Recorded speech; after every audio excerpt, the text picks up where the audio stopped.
옥천군청 공무원 확진 여파로 지역사회가 초비상이 걸렸습니다. 공무원 29명이 자가격리돼 행정 공백마저 우려되는 상황입니다.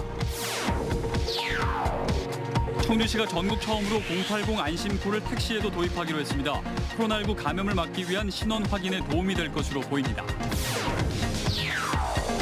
기업들이 잇따라 충북에 대규모 물류센터를 건설하고 있습니다. 물류산업 비중이 커짐에 따라 충북의 입지적 장점은 더욱 부각될 것으로 보입니다. 장애인 의무 고용제가 시행 중이지만 한계는 여전합니다. 최소한의 의무 고용률만 채우고 보자는 고용 행태가 차별을 낳고 있습니다.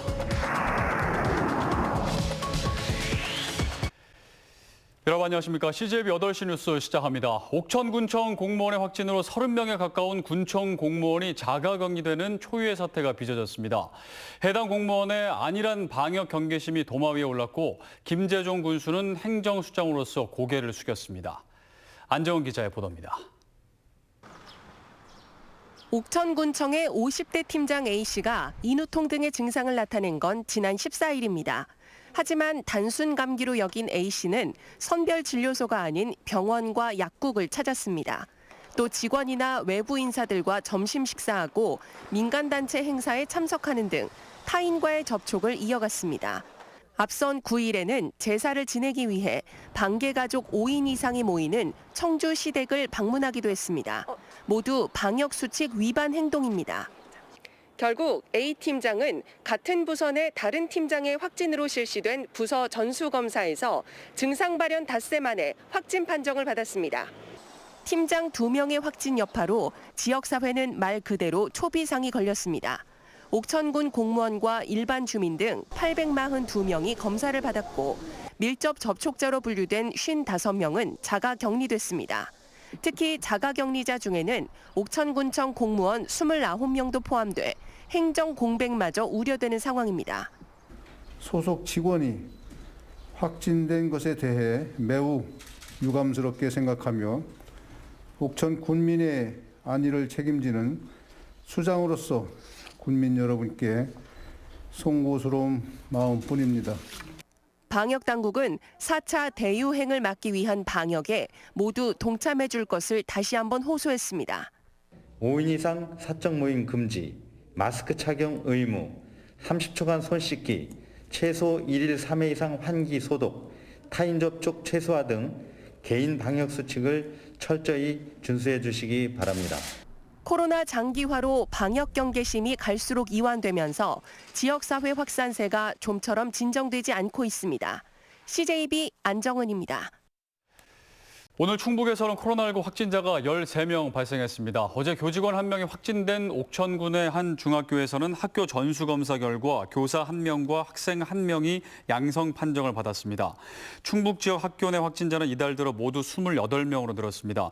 또 직원 3명이 잇따라 확진됐던 충북대학교 내 스타카페의 경우 확진자가 2명 추가됐습니다.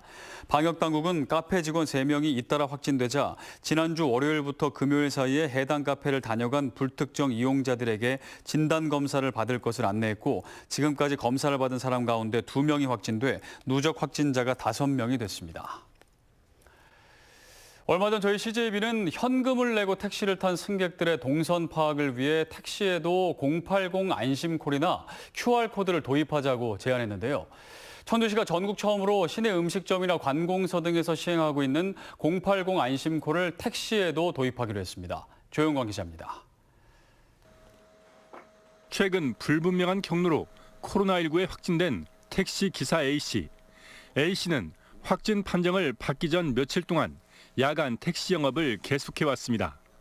추가 감염이 우려되는 상황에서 방역 당국이 서둘러 CCTV 확인에 나섰지만 CCTV가 설치돼 있지 않은 곳이 많아 현금 승객 22명 중 고작 5명만 신원이 확인됐습니다. 어떤 걸 내든지 그건 손님 마음이니까 우리가 뭐 어떤 걸 내라 하는 그 강요성을 할 수가 없지. 청주시가 고심 끝에 내놓은 대안은 080 안심콜입니다.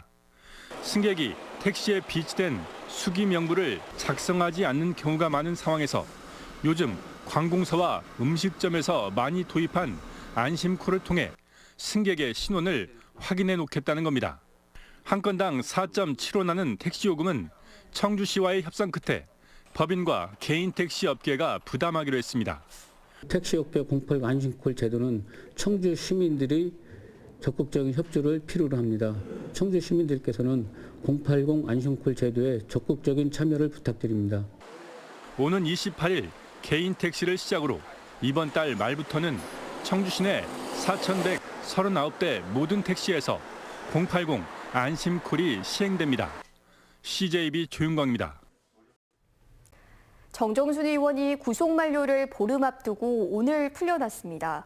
아직 재판이 진행 중인 가운데 정 의원은 그동안 챙기지 못한 지역 현안들에 대해서도 의정 활동을 병행하겠다고 밝혔습니다. 이태현 기자입니다. 정정순 의원이 석방됐습니다. 구금된 지 171일 만입니다. 청주지법 형사11부 이진용 부장판사는 정 의원이 제기한 보석 허가 청구를 인용했습니다. 정 의원의 석방 소식을 접한 민주당 관계자들과 지지자들은 교도소 앞에 모여 박수로 정 의원을 맞았습니다. 지역의 대표인 국회의원으로서 이번 사건으로 말미암아 우리 유권자와 국민들께 심려를 끼쳐드리게 돼서 대단히 송구스럽습니다. 앞서 정 의원은 지난해 11월 보석을 신청한 바 있지만 법원은 증거인멸 우려를 이유로 기각했습니다. 정 의원은 재차 보석을 요구했고 법원은 2차 보석 허가 청구가 제출된 지 넉 달이 넘은 시점에서 이를 받아들였습니다. 구속 만료 시점을 보름 앞두고 있다는 점에서 사실상 구속 기한을 거의 다 채운 겁니다.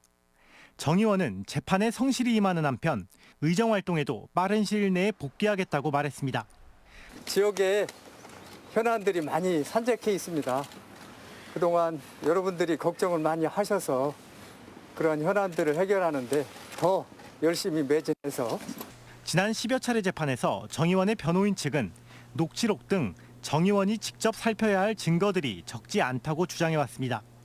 정 의원이 석방됨에 따라 검찰과 정 의원 측의 법적 공방이 더 치열해질 것으로 예상되는 가운데 다음 재판은 다음 달 12일 열립니다. CJB 이태현입니다.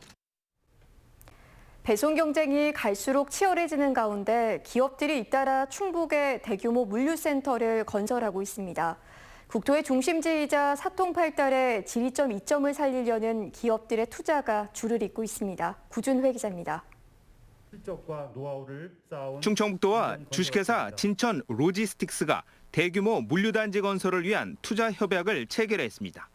진천 로지스틱스는 2023년까지 2,500억 원을 투입해 진천읍 산청리에 대규모 물류센터를 건립합니다.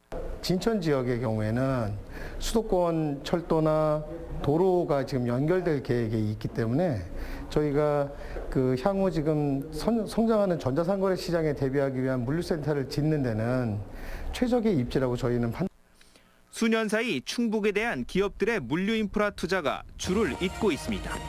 업계 1위인 롯데는 2019년 6월 진천군 초평면에 3천억 원을 투자하는 메가 허브 터미널을 착공했습니다. 본격 가동되면 하루 150만 상자를 처리할 예정입니다. 상시 근무 인원이 1,300명에 달하는 롯데 메가허브 터미널은 오는 9월 준공될 예정입니다. 로켓 배송으로 유명한 쿠팡도 지난해 7월 음성 금왕에 축구장 14개 크기의 첨단 물류센터를 착공했습니다.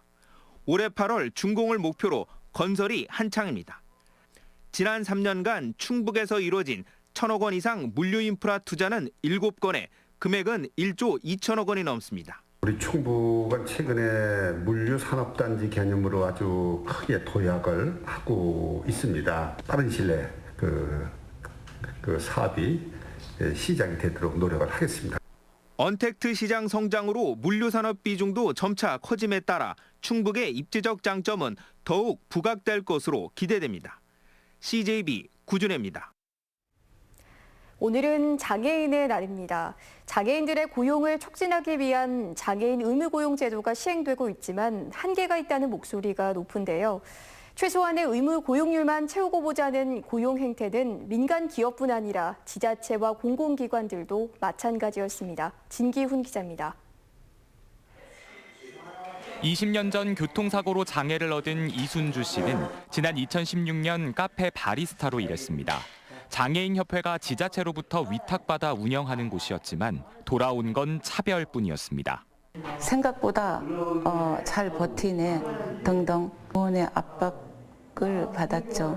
퇴사 압박을 차별을 했을 때 굉장히 큰 상처가 되었습니다. 중증 장애인들의 일자리 창출이 카페 설립 취지였지만 이 씨는 절망만 느껴야 했습니다.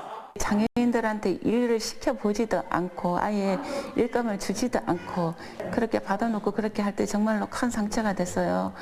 장애 특성을 고려하지 않고 의무 고용률만 채우고 보자는 고용 행태도 큰 문제라고 말합니다. 적기에 적수에 좋은 사람이 안 들어가는 겁니다. 그러니까 불만이 생기고 비장애인들이 생각할 때는 자칫 아이고 장애인들은 사고가 그래. 이런 식으로 낙인이 찍히는. 실제 기업들은 장애인 고용을 안 하는 주된 이유로 적합한 직무를 찾지 못했다는 점을 꼽았고 의무 고용률을 채워서 채용 안 한다는 응답이 그 뒤를 이었습니다. 지자체와 출연기관들도 장애인 고용에 소극적이긴 마찬가지입니다. 충주시를 제외한 도내 지자체들은 한 자릿수 고용률을 보였고 충청북도와 청주시 등은 의무 고용률 3.4%를 겨우 넘겼습니다. 음성군은 의무 고용률 미달로 1억 원 넘는 고용 부담금을 냈습니다. 청주의료원과 충주의료원이 의무 고용률을 못 채워 부담금을 냈고 충북신용보증재단과 충북기업진흥원은 장애인을 아예 고용하지 않았습니다.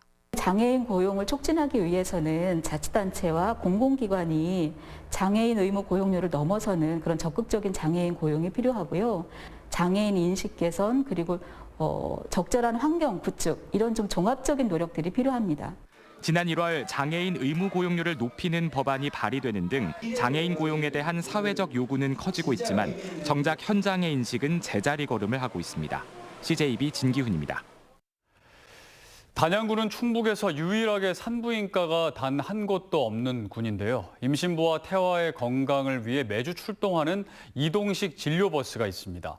벌써 10년째 10,000명에 가까운 임신부들의 든든한 지킴이가 돼주고 있다는데 이윤영 기자가 찾아가 봤습니다. 단양군 보건소 앞. 버스 안에서 임신부들이 차례를 기다리고 있습니다.